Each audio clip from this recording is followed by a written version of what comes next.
और अलेप्पो में सेना की हार पर खुलासा, आधुनिक उपकरणों से लैस हैं विद्रोही। अलेप्पो में सेना का संचार बंद किया, अमेरिकी उपकरण होने का अंदेशा।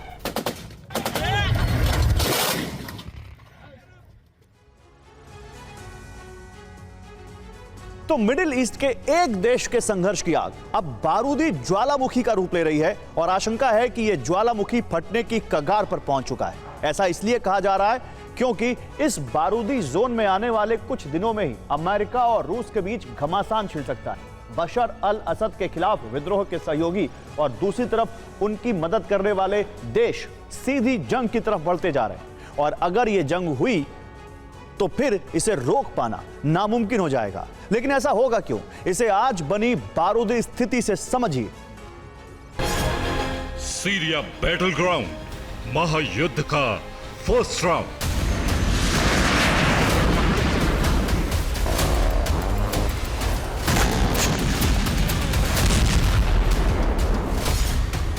शुरू विध्वंसक रण, विनाश का सायरन।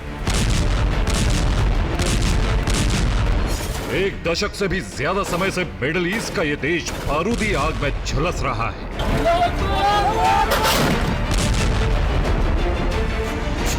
यह बारूदी आग अब भड़कती ज्वाला में बदल रही है और इसकी वजह है अमेरिका और रूस की इस वॉर जोन में डायरेक्ट एंट्री।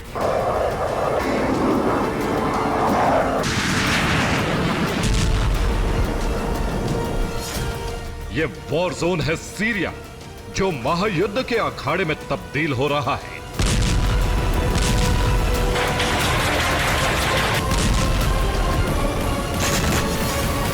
और इसे महायुद्ध के अखाड़े में तब्दील करने जा रहे हैं रूस और अमेरिका। इसमें रूस की भूमिका सार्वजनिक थी, लेकिन अमेरिका की भूमिका पर संदेह था। पर अब संदेह खुद अमेरिका ने खत्म कर दिया है।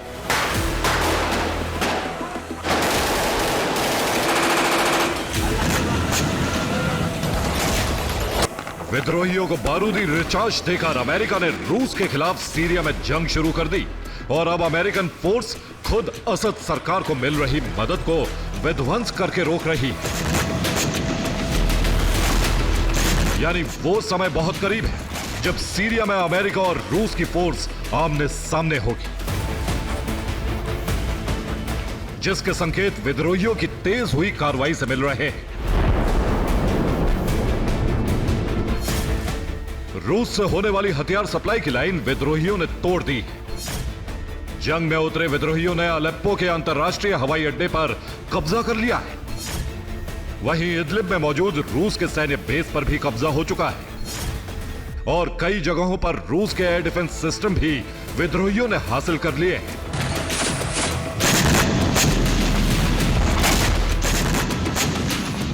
तो वहीं दूसरी तरफ सीमावर्ती क्षेत्रों से मिलने वाली मदद को अमेरिका डायरेक्ट रोक रहा है, जिसका प्रमाण है ये वीडियो।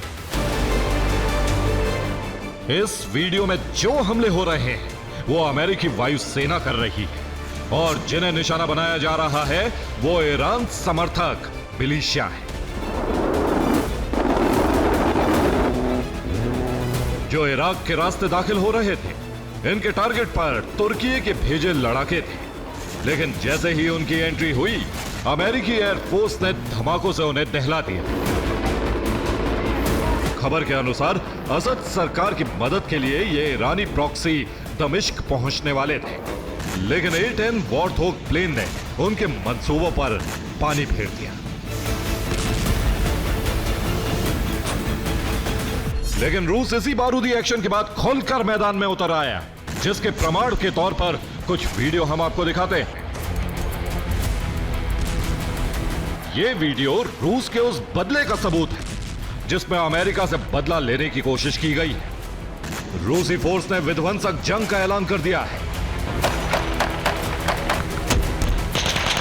यह वीडियो उत्तरी सीरिया का है, जहां रूस ने पहली बार सीरिया के वॉर जोन में अपने Su-34 फाइटर जेट से हमले किए हैं और ये हमले HTS को टारगेट बनाकर किए गए हैं, जिसमें उन्हें भारी नुकसान होने की खबर है।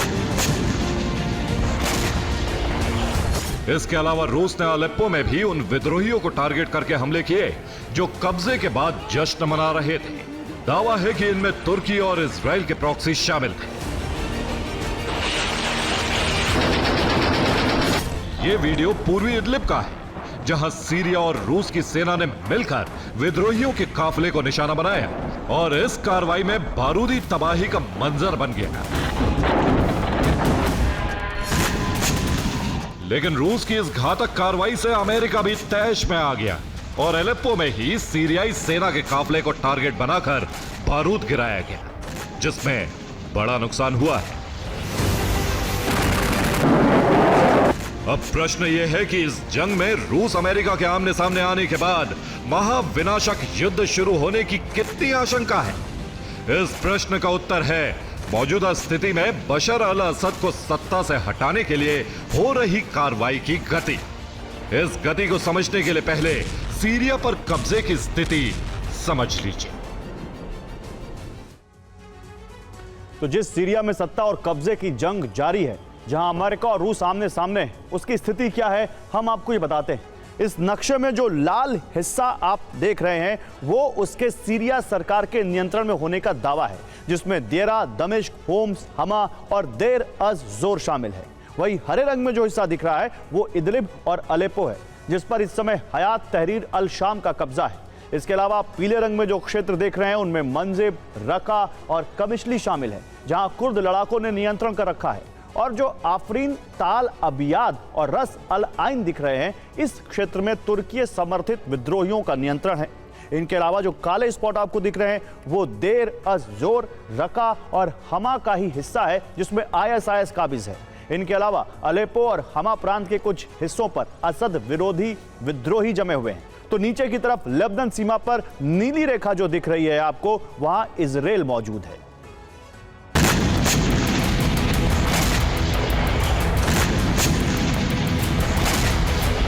कब्जा और असद सरकार की सुरक्षा वाली ये जंग दरअसल सुपर पावर की जंग का मैदान बन रहा है। एक तरफ राष्ट्रपति बशर अल असद है तो दूसरी तरफ एकजुट हुए विद्रोही संगठन।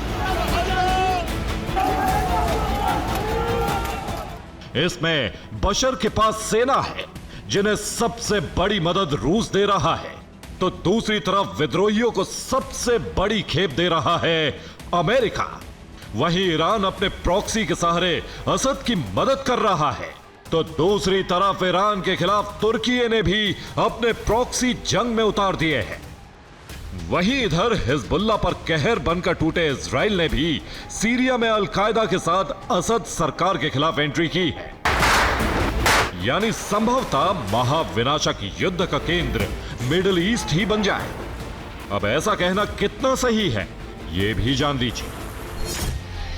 ये रूस के फाइटर प्लेन है जो इदलिब के आसमान पर उड़ान भर रहे थे और इनका टारगेट थे हयात तहरीर अल शाम के वो लड़ाके विद्रोही जिनके कब्जे में पूरा प्रांत है।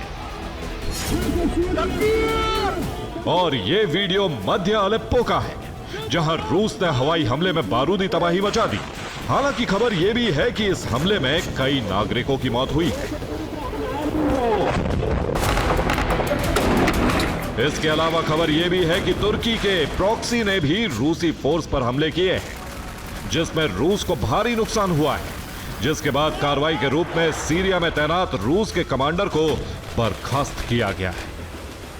तो वही दावा यह भी किया जा रहा है कि विद्रोहियों ने कई रूसी सैनिकों को खत्म कर दिया है, जिसे रूस लापता बता रहा है।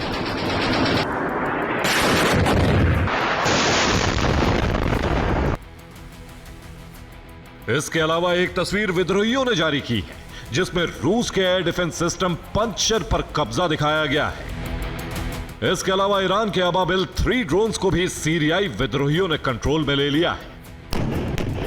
लेकिन ना तो कोई कमजोर है ना ही ताकतवर साबित हो रहा है, इसलिए युद्ध की यह आग और भड़कने के आसार हैं, जिसका एक प्रमाण यह भी है कि तुर्की और सीरिया के बीच बातचीत की कोशिश शुरू हुई है।